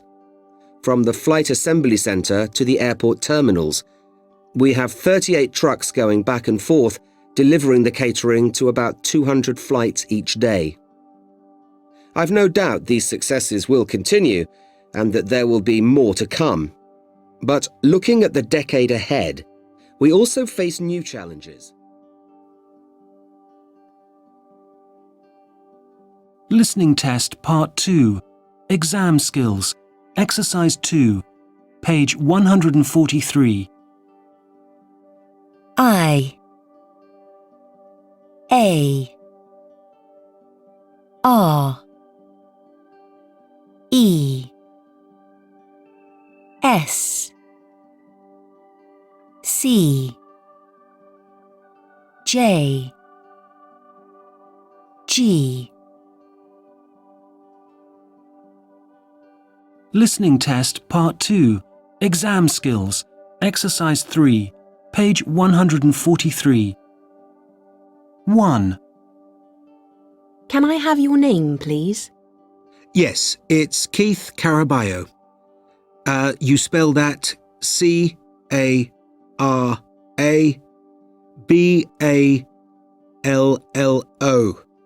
And the address? 34 Harris Close. That's H-A-R-R-I-E-S. Croydon. 2. Your name, please? Well, it's an Italian name. Ciro Romano. You spell that C-I-R-O, then R-O-M-A-N-O. And the address, please? 62 Lee Hunt Drive. That's L-E-I-G-H, new word, H-U-N-T, London. And the postcode is NW14 8EC. 3. Can I just check the spelling of your company? Harrow Wells. That's H-A-R-R-O-W, then new word, W-E-L-L-S.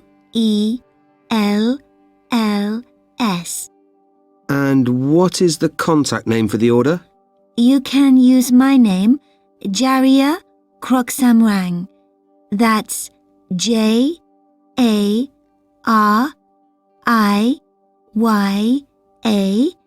and surname K-R-O-K-S-A-M-R-A-N-G.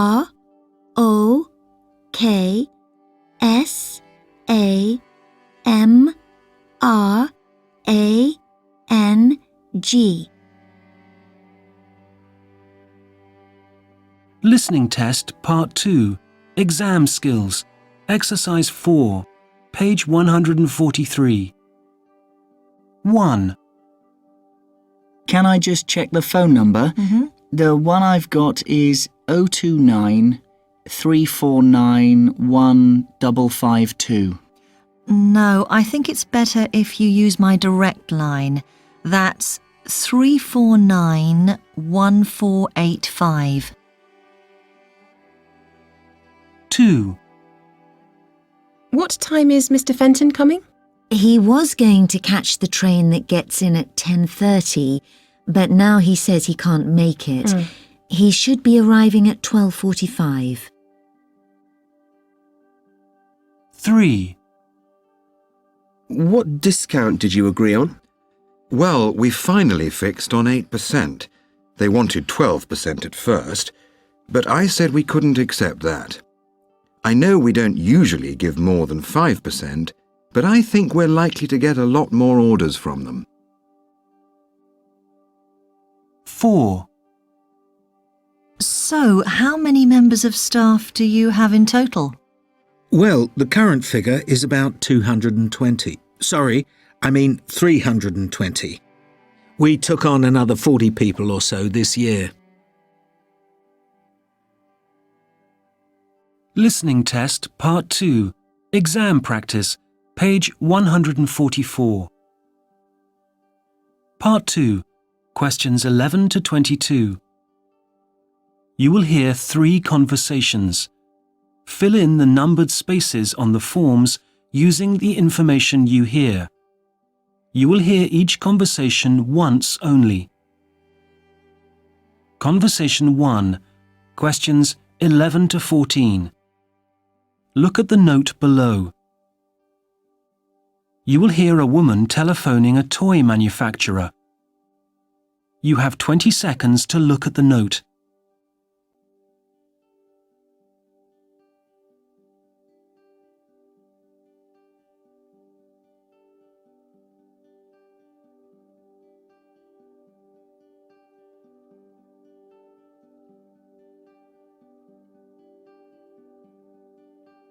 Now listen and complete the note. Broadwood Toys Sales Department, good morning. Hello, could I speak to your sales manager, please? I'm afraid she's out at the moment. Can I take a message? Right, my name's Lizzie Amherst. That's AMHERST. I'm purchasing manager for DINH, a chain of toy shops. Uh-huh. We're interested in stocking your cars. We're confident there's a good market for them. How many do you think you'll want? We expect to sell around 300 a month. We'd be a regular customer, so I assume you'd give us a discount on your catalogue price. Yes, we normally give 10%. We'd certainly expect a minimum of 15%. Well, I'll ask our sales manager to get back to you very soon. Could I have your number, please?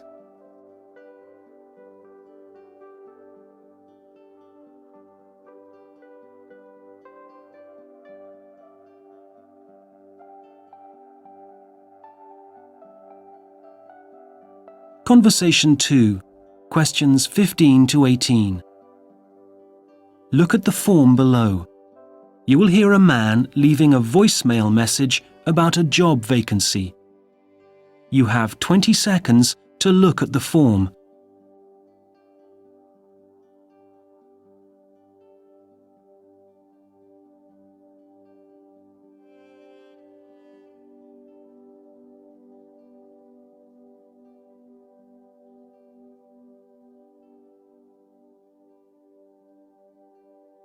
Now listen and complete the form.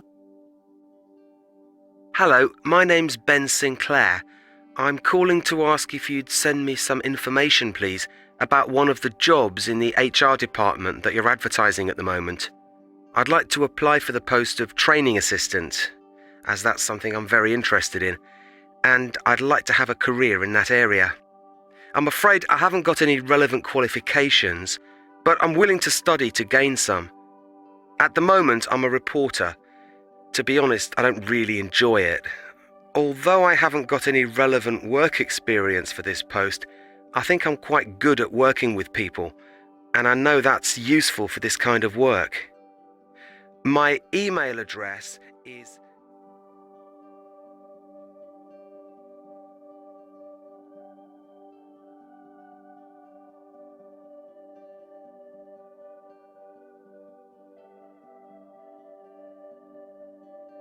Conversation 3, questions 19 to 22.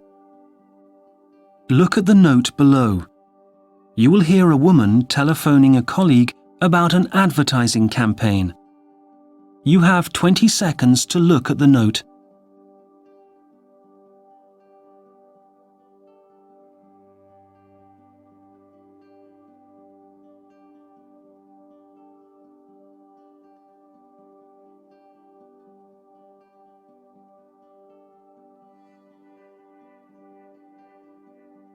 Now listen and complete the note.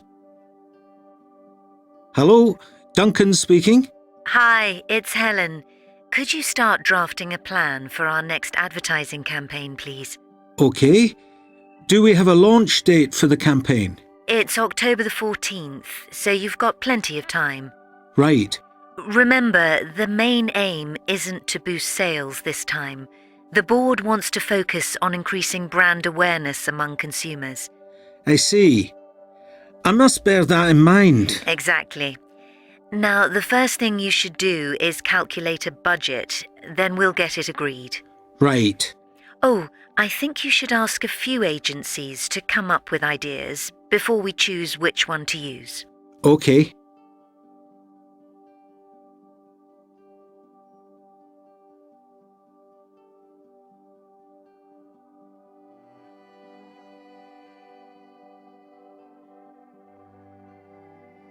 Listening test part 3, exam skills, exercise 2, page 145.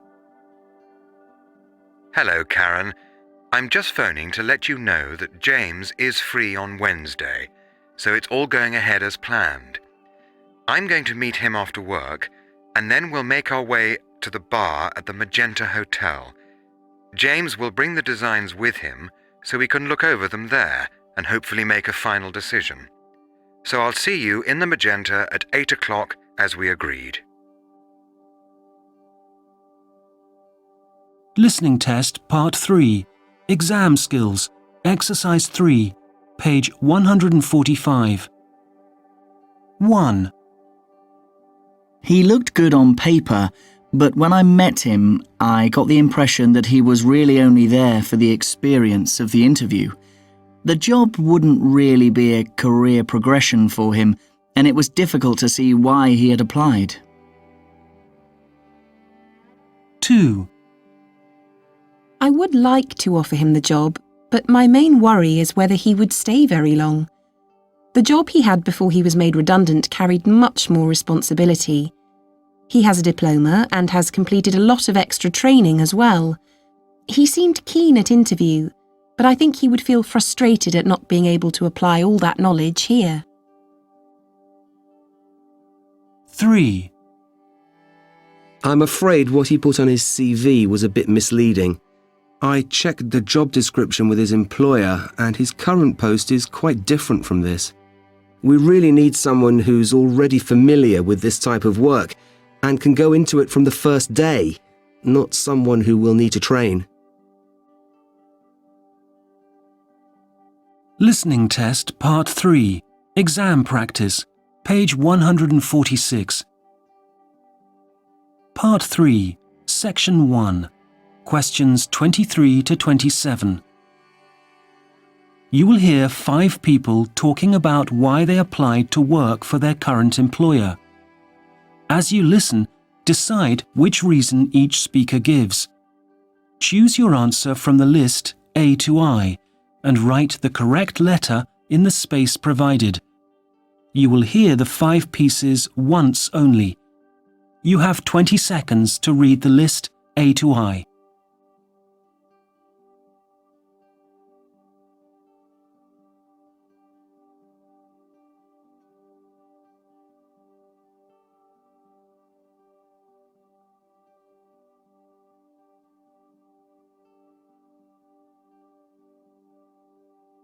Now listen to the example. I've worked for several retailers and they vary enormously. In my first job, I had a low salary with long hours, and with other companies, the salary has been better, but something else has been poor, like the holiday entitlement. So I applied to this company because it's well known for treating its staff very well. A discount on anything you buy, a good canteen, and so on. They are talking about good working conditions, so you write I as your answer.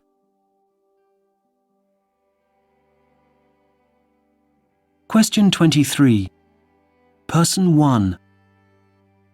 In my last job, I had to work from 9 till 5, so it was difficult to fit in taking my children to the dentist, for example. My wife couldn't easily take time off during the day either, so I wanted a job where I could sometimes start late and finish late. And that was why I applied to this company. It's made our lives much easier.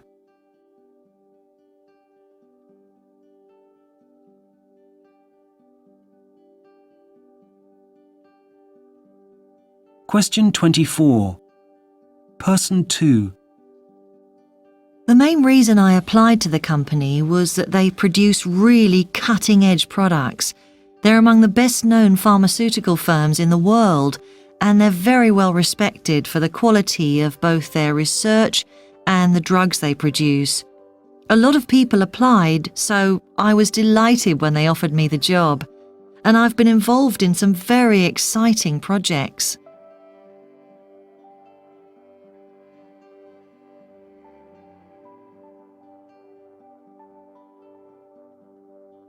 Question 25. Person 3. I started work straight from school, without any qualifications, so I've always been in jobs where there was no chance to improve. I applied to this company because it really encourages employees to learn new skills.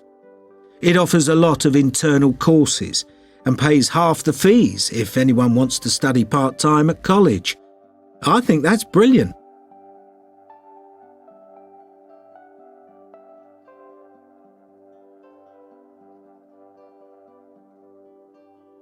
Question 26. Person 4. I speak French and Spanish, and I wanted a job where both were useful. The company I applied to was ideal. They have several Spanish and French suppliers, so now I deal with the correspondence and translate between the two languages. If you use foreign languages in your work, you generally have to travel, which I can't easily do. But that isn't necessary in this job, so it suits me really well.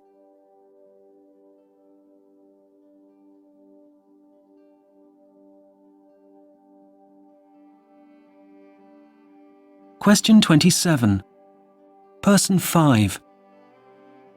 I spent ages trying to decide what jobs to apply for, then read an interview with the chief executive of a construction company. It made me really excited about his ideas and his way of working. I knew that if I worked for him, I'd love going to work every morning. So I contacted the company and eventually got a job with them that's even better than I'd expected.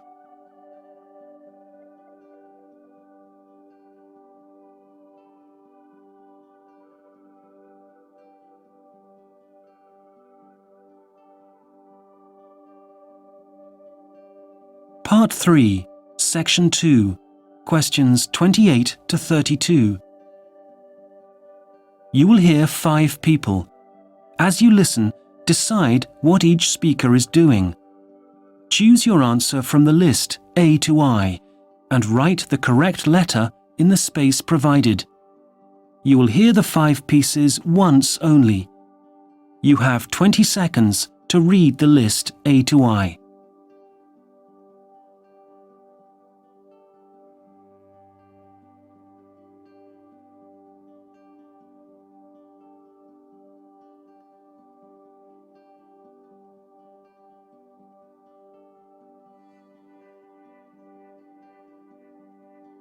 Now listen to the example. In my last company, I was paid considerably more than you're offering, in fact. I appreciate that this is a much larger firm, so there are more opportunities for promotion, but I'm not sure I can afford to accept the position. Unless, of course, there are other benefits which would compensate for the lower pay.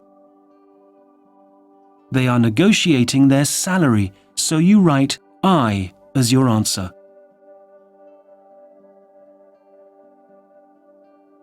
Question 28. Person 1. As you're so busy at the moment, wouldn't it make better sense for me to go to the meeting about production problems? I think I know what you want to say at the meeting, but if we spend a few minutes now going through it, I'm sure I can deal with it all, and that'll give you time to catch up with your other work.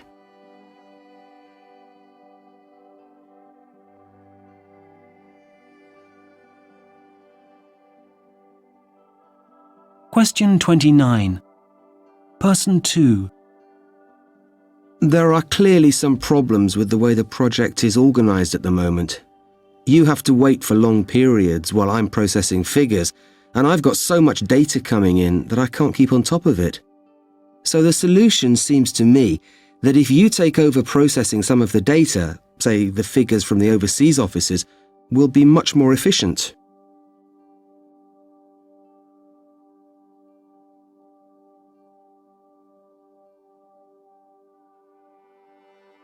Question 30.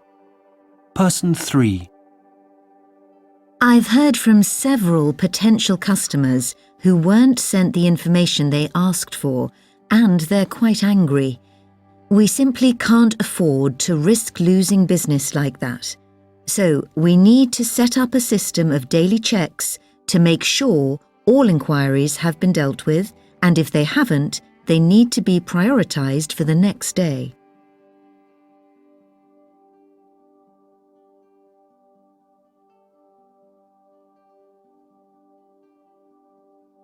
Question 31. Person 4. I've got a suggestion to make. When I'm in the office, I find it hard to concentrate on my work because there are so many interruptions. So I was wondering if you'd let me work at home, at least 2 or 3 days a week.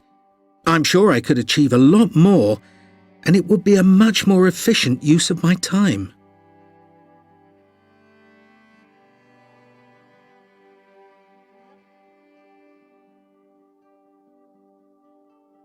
Question 32. Person 5. Now that I've been working here for a year, I feel it's time that I started working towards leading a project. I'd like to be able to do that as part of my job. I'm sure I've got the potential for project management, and perhaps if the firm could send me on a suitable course, I'd be ready to take it on fairly soon.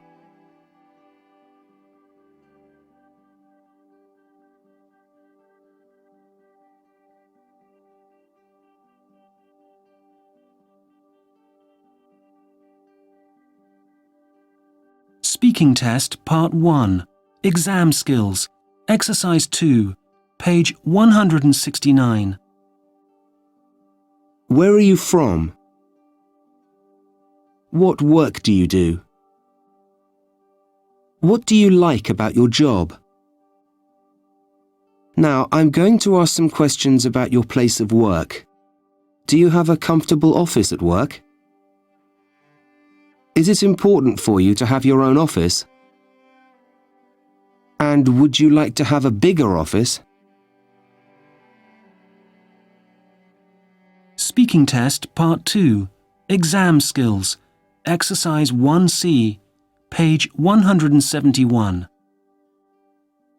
Well, I've worked as part of a team on several projects in my company, but I've chosen to talk about a team project which I was involved in about 5 years ago.